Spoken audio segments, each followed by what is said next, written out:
We are a channel honoring the yellowed and blackened bones of many prominent authors. We will be digging up several obscure, strange, and forgotten authors who influenced many of the great horror, science fiction, and fantasy writers today. More tales of the horrifying, obscure, strange, and forgotten are climbing out of the tombs. Subscribe, comment, like, donate, or I'll send the Devil of Black by you to rip your head off, as we did the like button. Unknown horror masters, send us ghoulish delights for the Skull and Bones collection. Your pound of writer's flesh will feed our ghouls. For now, books, albums, websites in the links below. Children of Horror, Legion of Ghouls.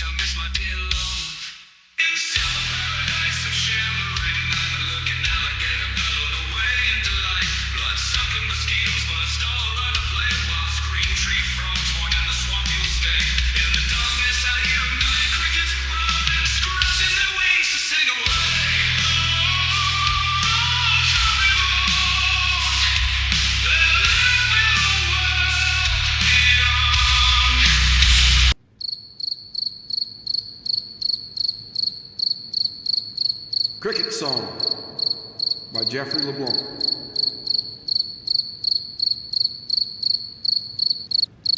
In that same silver paradise of shimmering night, as an alligator bellowed, mosquitoes hummed, and green tree frogs chirped, a million crickets rubbed their wings together and sang.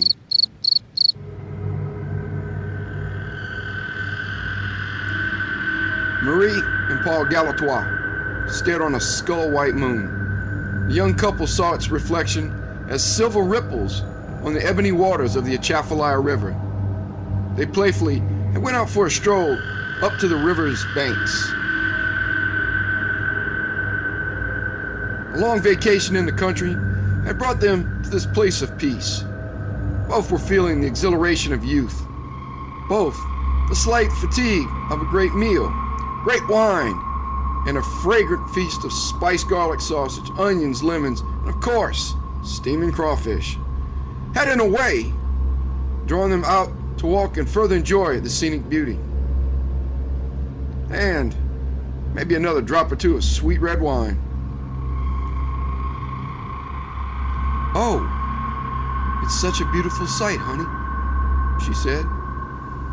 "Mm-hmm.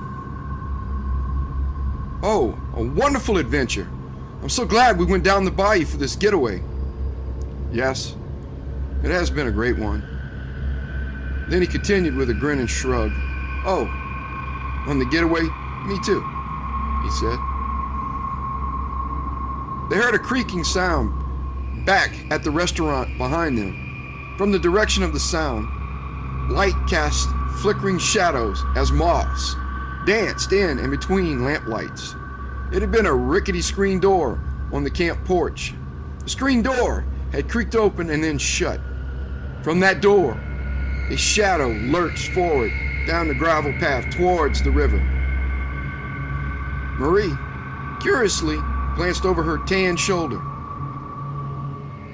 Seeing her puzzled look, Paul inquired without turning, Well,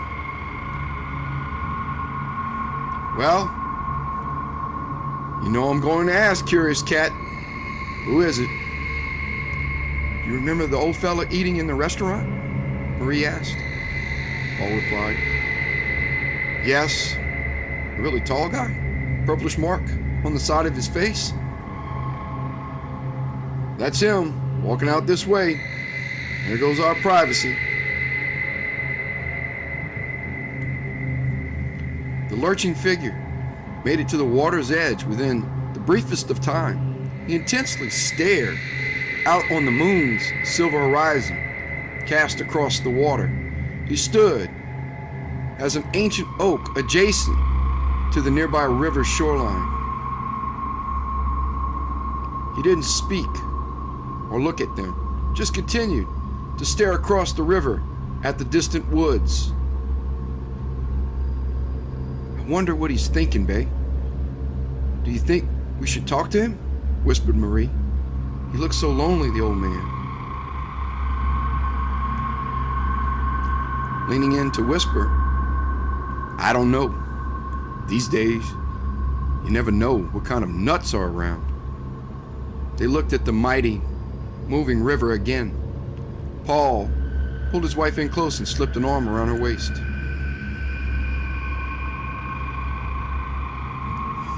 Do you hear them?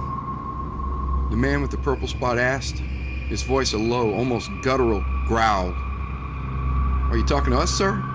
Paul asked politely. The purple-marked tall man turned and looked at them. His eyes appeared with a silver glitter in the moonlight. I asked about their song. I asked if you heard them. The guttural voice croaked the words. Without a hesitation, not to offend the man, Paul asked, who was singing? Who are you talking about? The crickets, that's who. Palpable rage in the old man's voice that Paul took to be directed at him. So, with a knowing nod between them, he's nuts. The couple stood quietly. As the time went on, the music of the crickets grew ever louder, their songs a wave of natural rhythm. After a little interlude, Marie couldn't help break the silence between the couple and the man. Oh, these crickets, such wonderful creatures of nature. Peaceful and tranquil they are. Marie was making conversation with the old man. He seemed a troubled soul to her. Peaceful and tranquil? Venom dripped from his voice saying the words. The man turned away to leave. Then just after planning his exit, he turned back and paused. Slowly, Purple Mark Man turned back and came lurching over to them. John Avery is my name, he said. Sorry if I was a little curt with you. Paul replied, no worries. Paul Galatois. It's my wife Marie. Then after the replies were done, uncomfortable silence. And the crickets sang on with the occasional bellow of a distant alligator, hum of mosquitoes, and chirps of green tree frogs. Such a lovely night, Marie offered. Isn't it, Paul? Sure. How wonderful it would be if it weren't for them, interrupted John Avery. He pointed out to the swamp and fields across the river. Damn crickets. The crickets? Why don't you like them? Asked Marie.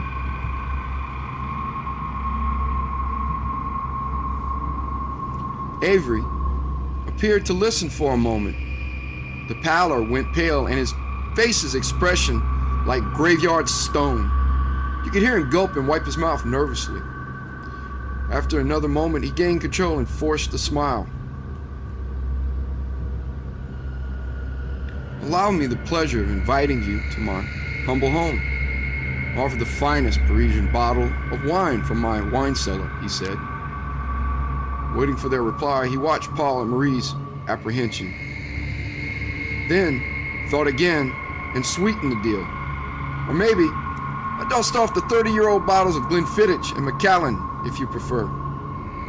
It's inviting, sir, but, Paul started, with agitated urgency and aristocratic insistence, John Avery bargained. Please, I absolutely insist. With obvious apprehension and caution, they decided to follow John Avery to his home. The drive took less than 30 minutes to reach, but the view spectacular by moonlight. It was a sprawling plantation amongst acres of cane fields and oak forest. And, naturally, the drive up to the columned home was lined with moss-covered 500-year-old oaks swaying in the night breeze. John's plantation dining hall was a shadowed and flamed cavern of decadence. The only light came from silver candelabra around a grand banquet table. The candles cast formless shadows of the group on the walls. "Long may ye live in health and prosperity," said John Avery as he raised his glass in genteel southern grace. As promised, the wine was exquisite and the Macallan superb. Marie remembered the sweetness of the wine, Paul the oaken bite of the whiskey. The couple and their guests devoured glass after glass with laugh after laugh. "Chill drops of nepenthe," Marie would say later, numbed and shivering from the wine. Paul, feeling the relaxation of the whiskey and good company, felt emboldened to inquire, "John, you don't seem insane, man. What's with the hatred toward crickets?" "Paul, I'd rather not explain that." John Avery took another sip of his whiskey, crunching down a piece of ice as he did. Then he sighed, turned toward an expanse of window out in the darkness. When Avery was ready, he turned back to them as jovial as before. But the phantom of his hate and possibly fear had resurfaced. It brought a chill again to both Paul and Marie. For all his generosity and genteel mannerisms, both sensed something truly amiss. Maybe it was Avery's elusive nature. Maybe his poor attempt at deceit and surveillance of the couple. Marie reached out to take a sip from her glass. Suddenly, Avery moved swiftly to her room. He came back with a curious device. It was not much bigger than a modern phone or tablet. It had a connection to a large set of speakers, 3 to be exact. All 3 speakers were the size of a small vase. It was in that moment that John Avery's movement had so startled Marie. It caused her to drop her glass and spill some of the vintage on the silk table cover. Avery placed the screen of the device in front of Paul and Marie. Then, conflicted, waited to talk or turn it on. "There," he finally said. "What is it?" asked Paul. "It's something I've worked on since graduate school," said John Avery. Before he continued, the couple watched him drop a few crystal cubes of ice in his glass. The tinkle of the ice hitting the glass sounded as bell chimes to Marie. Then he covered the ice with more whiskey. He set down the Macallan bottle, staring at the bottle's lengthening shadow on the turquoise tablecloth. Pondering, he picked up the glass and spun the ice a few times to chill the whiskey. Then he spoke. He calculates rhythm, cadence, pulse patterns to derive an overlap by way of several algorithms, the sequences needed for exact interpretation. "Hey, Professor, Gilligan and Ginger need you to say that again in English." Paul and Marie both giggled and laughed. John Avery laughed with them. "I know. I went a little too scientific there." He paused and became nervous again and somber. "They could tell me what crickets are saying." Whether it was the fine Parisian wine or the words, Avery spoke. Marie couldn't be sure. But for the young woman, it made her uneasy. And for the life of her, Marie didn't know why. There was nothing ominous about the words. It was the way John Avery had spoken them. Hesitant, desperate, and pleading. Candlelight sparked a glow on Avery's eyes as he leaned forward. "Listen," he whispered. "Crickets aren't just making weather or mating calls when they chirp. These are not, I repeat, not indiscriminate noises. When they rub their wings together, they are speaking. He paused. He saw the puzzled looks of his guest. John rubbed his temples and sighed as he said, "They're transmitting their version of text messages, but these messages are an amalgamation of words, thoughts, descriptions, and feelings, all in a single chirp." How can that be? Marie felt as if she was swooning and having difficulty with concentration. Obviously, the wine was doing its job well. The room seemed to expand and twist. It was leaning around Marie, then everything was leaning towards her. Paul asked, "John, why are you telling us?" "I really don't know. I haven't revealed to anyone what I've created or learned. Maybe your wife's statement about crickets triggered me," said John Avery. Avery leaned in close. "I've spent half my life studying crickets and developing the cricket codex. It was my greatest achievement and my greatest sorrow." "How so, John?" asked Marie. "I ask you, have you ever really listened to cricket song?" he asked. "I mean, really. If you had, you'd have heard a timing, a dark percussion, a bass, and a harmonic rhythm to their noises. Definitely, there is a natural beat with audible pitch and pulses. For 3 decades, I have listened," he said. "For 3 decades, I have recorded thousands of their signals and then combined them with the latest computers into the codex and interpreter. And the more I listened, the more I became convinced that their noise was greater than codex." Avery continued. 2 weeks ago, I suddenly heard the amplified pattern adjusting their signals with the latest AI software. It's not Morse code, and it has evolved beyond codex programming, too.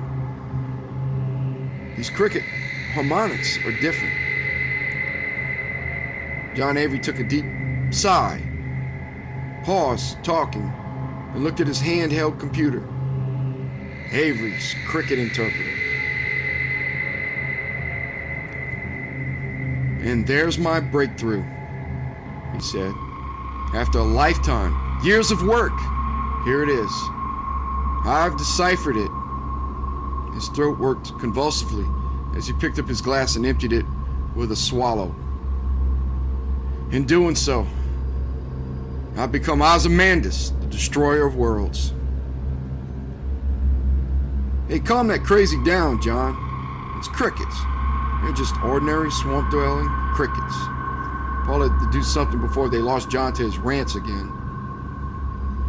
Paul decided to entertain his benefactor. Well, at least change the subject. "So what are they saying?"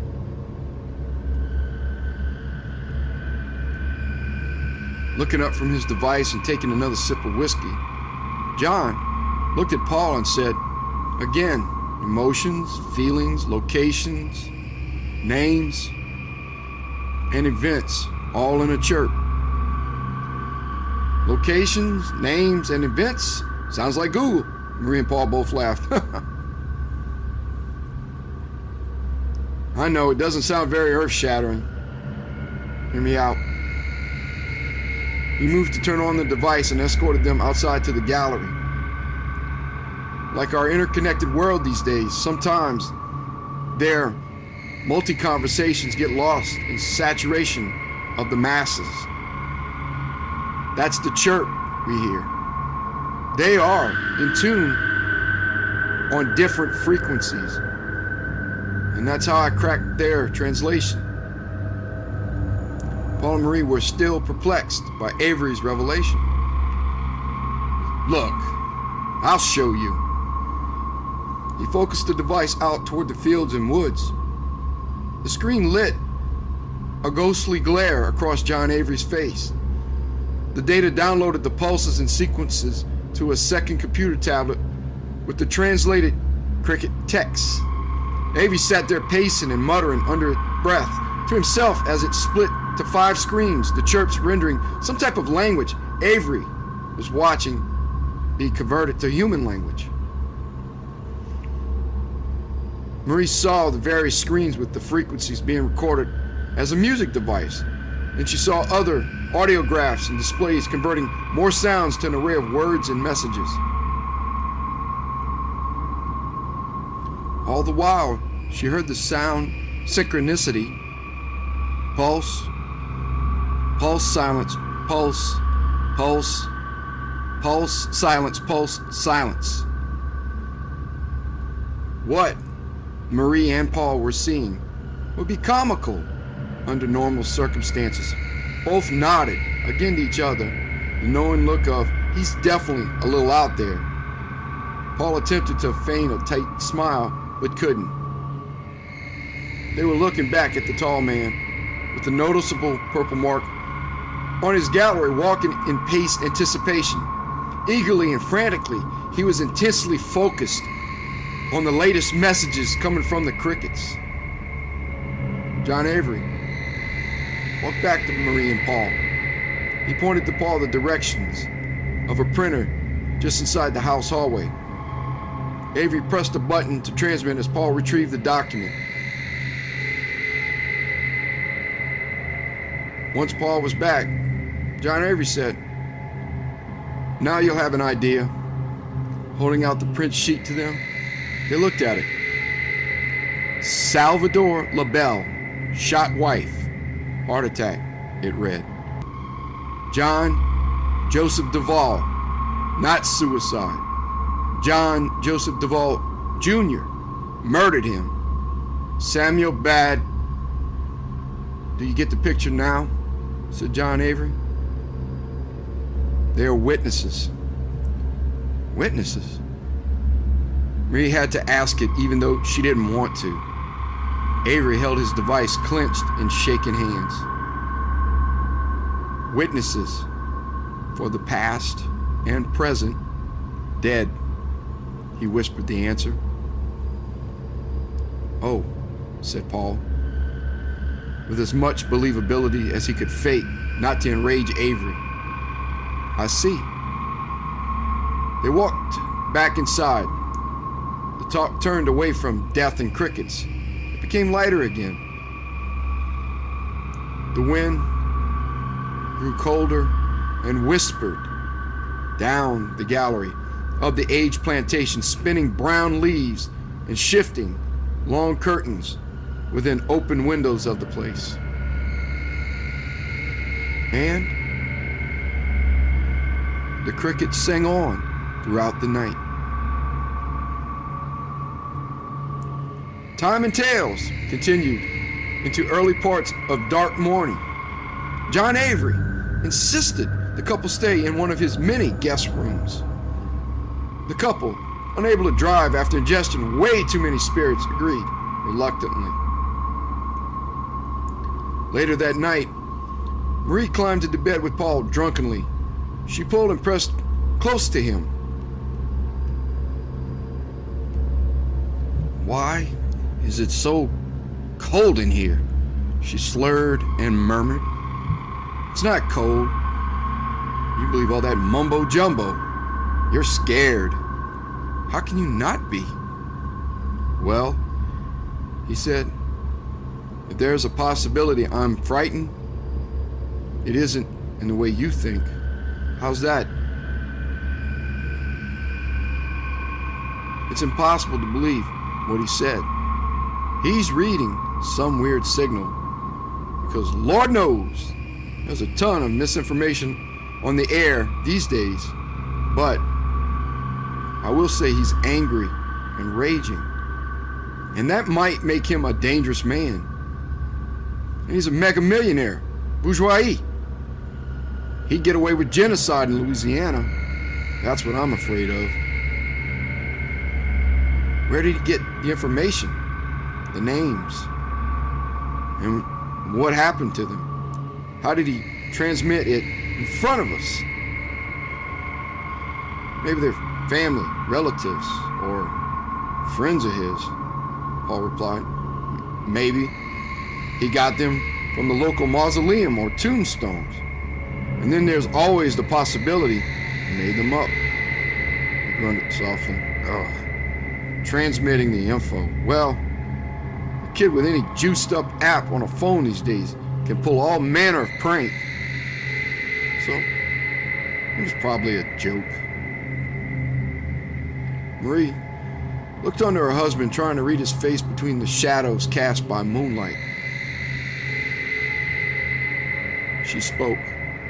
So, you don't believe him? I believe. He believes his machine works, he continued.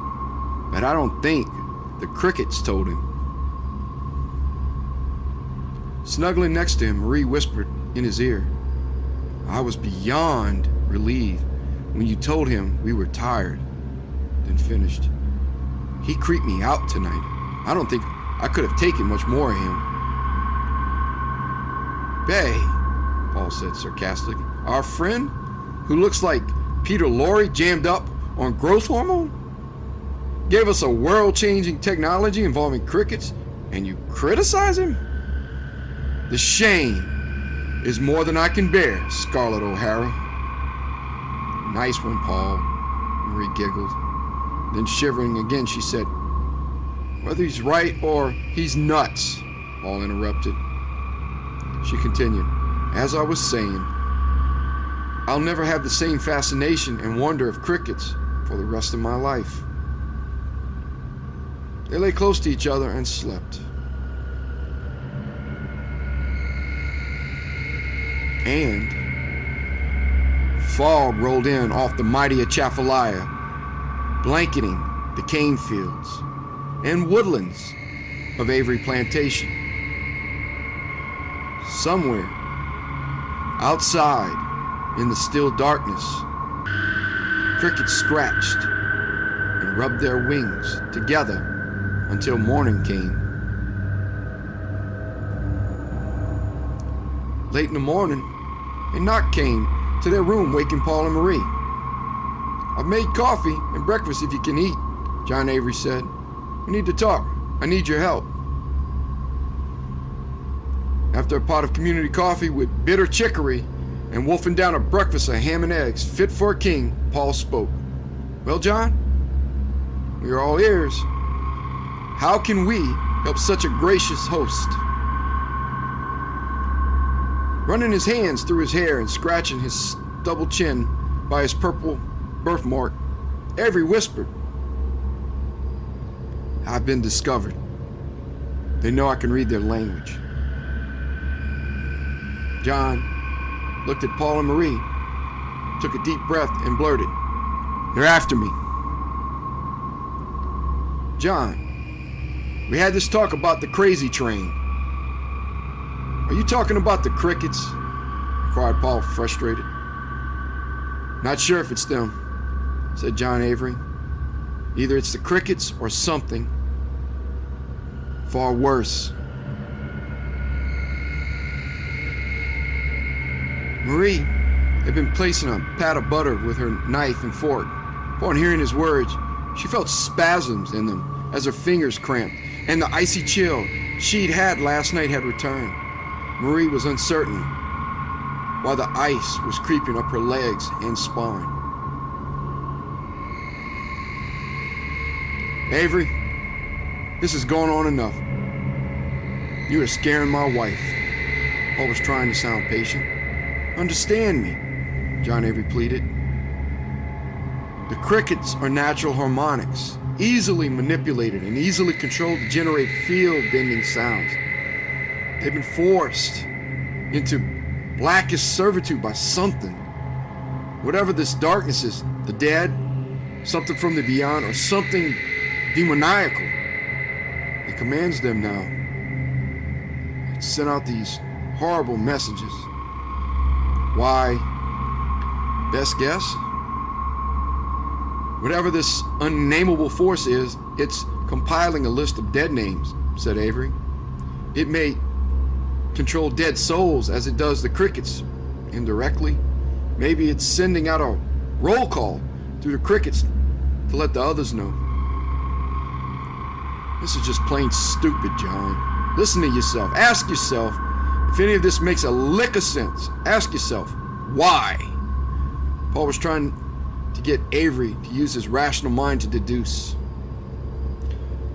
Avery's long hands shook and trembled.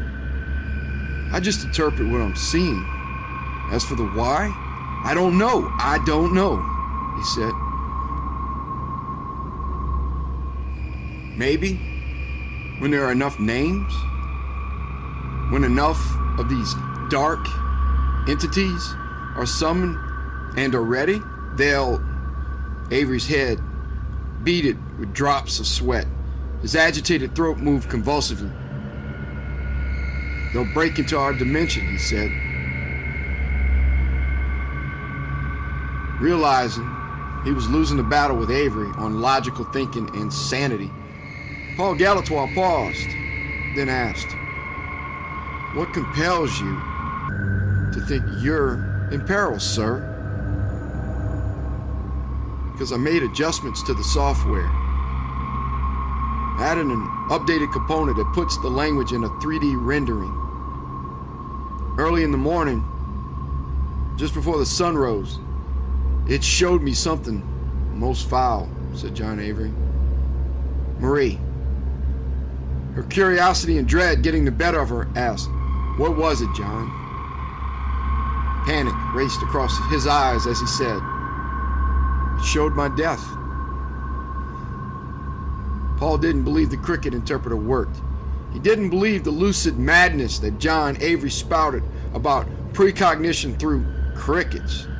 What worried him was Avery believed it, and he was sure now Marie did, weirdly enough. But she had been always gullible to such silliness. Awkward, waited silence since Avery's last statement.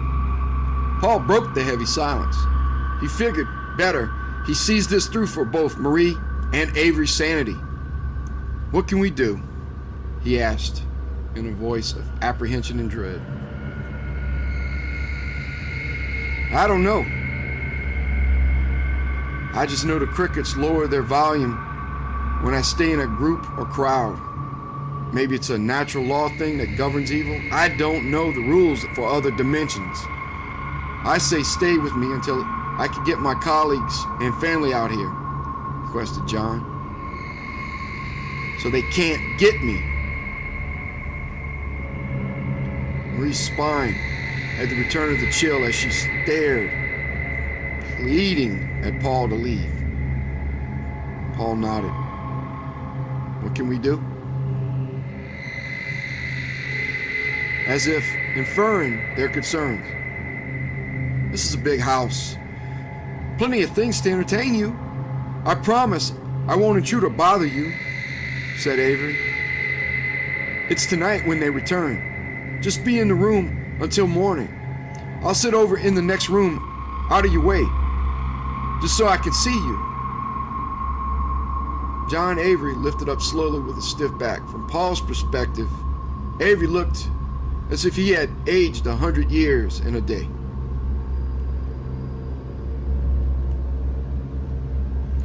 "I'll leave this in your care. Can you keep an eye on this for now?" he asked. He slid the cricket codex over to the couple. "Plenty of wine and whiskey left in the cellar. Feel free."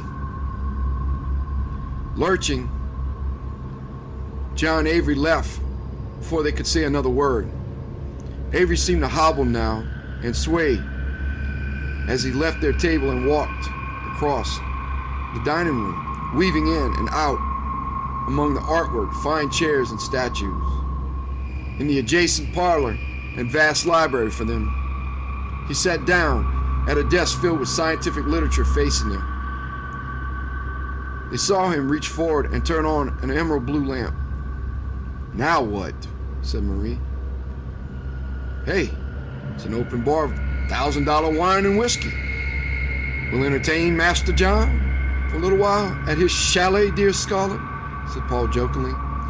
"Eat the great gourmet food, purge the booze. When we've had enough of both, we'll retire for our last night." "Oh, Paul, do we really have to stay?" "Ugh." Quiet, he'll hear you. Bay, he's a wild card. I don't want to provoke the nut. Who knows what's going on in John Avery's noggin? I don't want to take any chances. Weak and weary from concern, Marie exhaled in a sarcastic mumble. This was such a wonderful vacation. Dusk again approached Avery Plantation. Paul had been fidgeting and fumbling with John Avery's cricket codex half the afternoon. He'd looked at the applications and the records saved on the adjacent tablet. He'd even managed to figure out how to turn it on and off.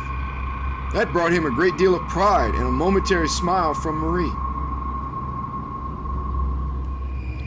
He was turning it on and off a third time when he heard something and saw the screen light up. It was a loud, serrated sound that increased as the last light of dusk faded to darkness. Paul and Marie had become conscious of the crickets rasping loudly outside. The codex was a light collecting data from the wireless speaker set up on the gallery. Paul flipped through the applications trying to figure out how to turn them on. Letters numbered in shorthand gave each file's use. He managed to flip the right app, the new app, and turned on the interpreter to send the new images. Marie leaned in to whisper, "Avery's watching us." "Oh, really? Don't be bothered by the nut." Paul sat back. She mulled over the screen with him. "Let me help you." "Okay. I've been waiting all afternoon for that," he smiled. "Go ahead, ma'am." "First, let's put this on that much larger 61-inch screen." Marie clicked the control panel and clicked the TV sync button, and she walked over to turn it on. Before she turned on the TV, she asked, "You think there's something to this?" "Probably not." "Well, let's hope not," said Paul. Paul keyed his ears on the louder drone of crickets outside. He looked down at the screen and out to the woods surrounding them. He focused and tried to listen to the crickets' noise and find some point of comparison with the graphs and audio software. He tried the displays as Marie turned on the TV. He couldn't. They both looked at the TV display and saw static and blurred images. Nothing to indicate that the device worked at all. After several minutes, Paul Galatois turned the codex off. Taking it light on the whiskey today, Paul had opted for a few glasses of wine. Marie had slowed to just a couple of glasses. Once the bottle had half emptied, Paul and Marie decided for bed. "It's time, wifey," he said. Marie didn't have to be told twice. Before she'd gotten her shoe on to go up to the room, John Avery was back to their table. "Where are you going? We had a deal," Avery said, almost whining. "John, it's almost 1 a.m, Paul replied. "We're tired. Marie and I are sorry, but we have to go to bed." Avery looked broken in a way that Paul and Marie couldn't quite figure out. The stoic figure, who'd been a stranger less than 2 days ago, looked like he was losing his lifelong friends. John Avery stood wordless at their reply. He gauged them, looking from one to the other with pleading, hopeless eyes. Avery appeared ready to make a last desperate plea. When he seemed about to speak, John paused, let his wide shoulders slump. Then his gaze cast down to the floor, resigned to whatever preconceived fate he had in mind. Paul and Marie heard him swallow and sigh before he spoke any more. The awkward silence between them was back. They were strangers again. "Will you take care of the cricket codex?" he asked. "Don't you want it?" "No. No need for it now. Done is done. No more fun in the sun." He cracked a wry, wan smile at the young couple and walked away. John Avery headed to his room as well. His footsteps echoed down on the marble floor of the long hall, casting a tall, lurching shadow. To Paul, the image and the sounds reminded him of a man going to the gallows. He stopped just for a moment in his stride. Just a few paces, he had paused, but his head still hung low, facing forward. He briefly glanced back across his shoulder. "Can I ask a favor?" "Go ahead and ask, John," Paul replied. "Would it be too much trouble to leave your door open in case something might happen? So I can call for help, you see?" John Avery's eyes, as he said the words, seemed someplace else. "All right, John, we can oblige," Paul said annoyingly. Marie gave Paul a mean stare which said, "Don't be rude. It won't be a problem, John." "Marie and Paul, thank both of you." A faint smile, a momentary grin across his haggard lips, then John Avery, the lurching man with the purple mark on the side of his face, walked away. At 3 a.m, there was blood-curdling banshee screams. The screaming woke both of them in the dark. Paul felt Marie's fingers clawed and locked into his arms. Another terrified yell jolted them out of the bed, tossing covers. They were staring into the darkness of Avery Plantation. "What the heck? What is it?" interrupted and gasped Marie. "I have no idea." Paul threw on a pair of jeans and shirt. He kicked the fallen covers out of his way, then headed swiftly across the cold floor to the sound of the screams. "Don't leave me!" cried Marie. "Come on, then." The hall had the look and chill of a tomb. Reaching shadows twisting between brief shards of silver moonlight from adjacent windows. No candelabra or bulb burned overhead to illuminate the shadows. Paul Galatois sprinted with Marie trailing. The couple moved across the iced marble floor to the private chamber of John Avery. His bedroom door had been pressed and crushed shut in its jamb. It wouldn't open. Paul ran a shoulder into it, but it wouldn't budge. It was closed, although Paul was sure John had made sure it had been left open before. Paul futilely banged his fist against the door. No use. Paul and Marie banged their bodies against it. Finally, Paul grabbed an iron table housing a vase. Paul picked up the table, crashing the vase into pieces, then used it to batter the door open. All the while, horrific screams were heard in all directions of the room.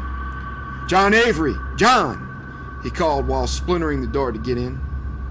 No word. Paul continued splintering the door, cutting his hands with the jagged splintered pieces. Drops of his blood stained the door. A few heart-wrenching crashes against the doorknob, and he managed to push through.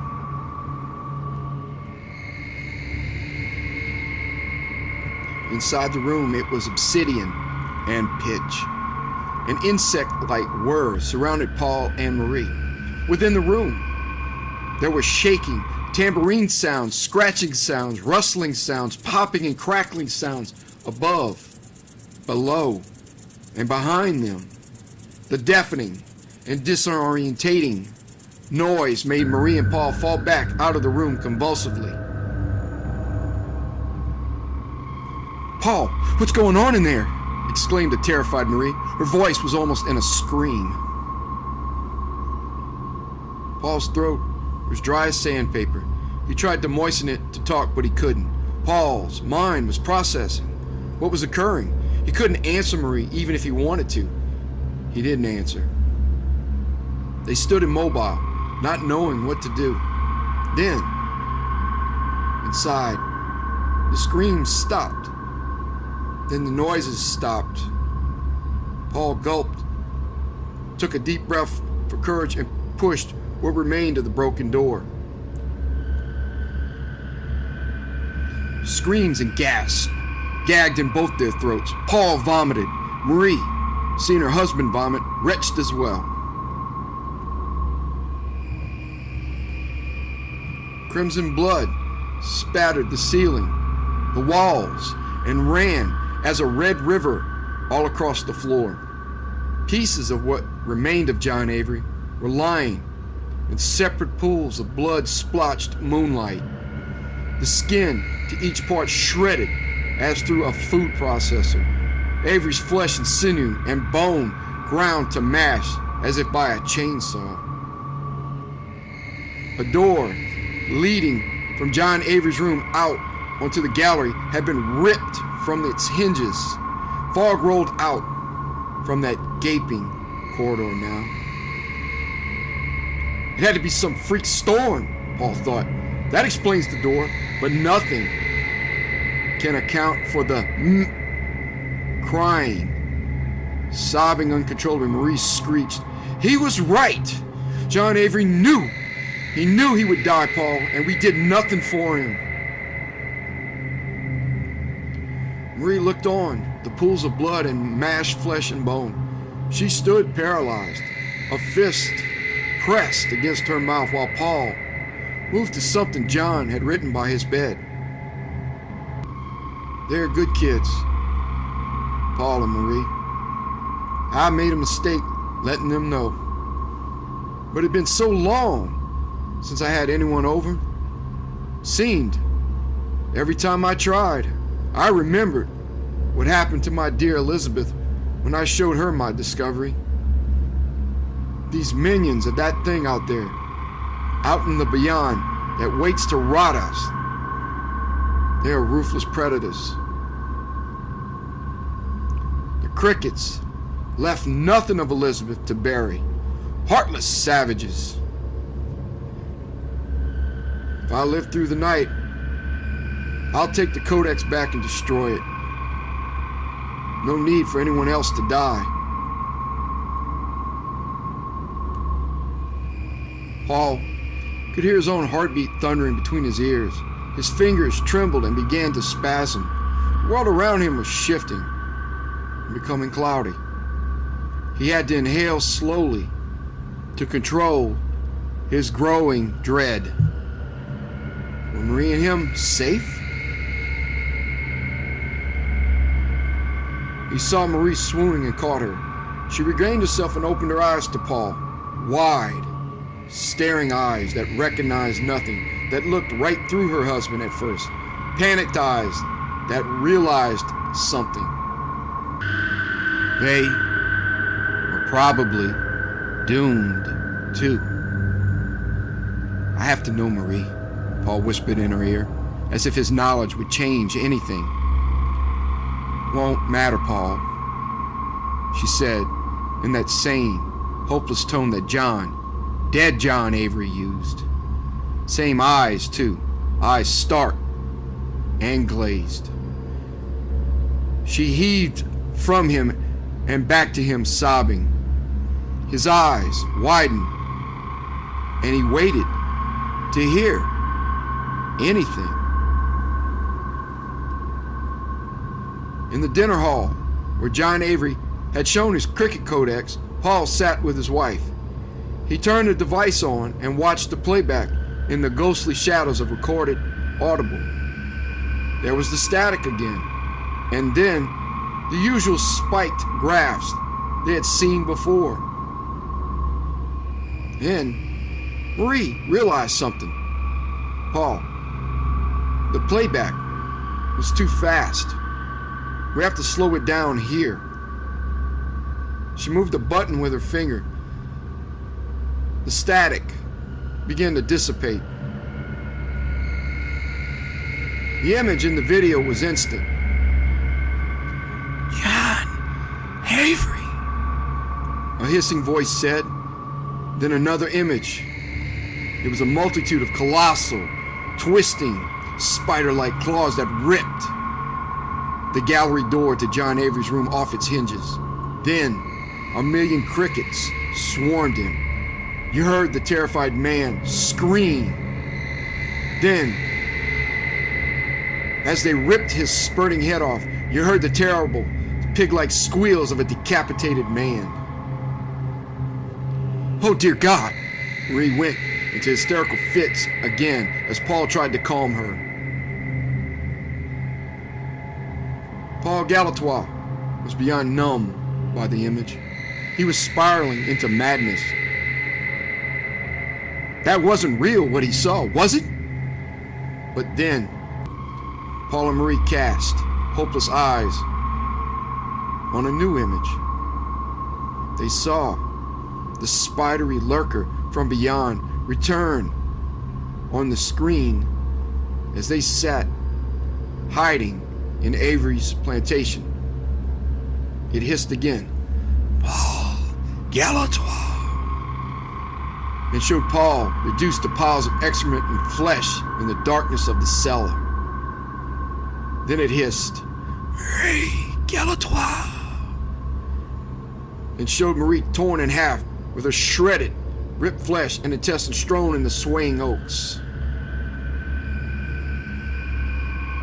Marie fainted in shock. Something shattered as glass in Paul's mind. He went into fits of maniacal laughter, which neither recovered from. Well, at least until dusk, when the crickets came. Then, the crazed woman sat on a blood-pooled floor staring the gallows stare. The maniac howled with laughter, and pieces of John Avery lay scattered all around them. And outside, the silver moonlight shimmered on the ebony Atchafalaya River. In that same silver paradise of shimmering night, as an alligator bellowed, mosquitoes hummed, and green tree frogs chirped, a million crickets rubbed their wings together and sang.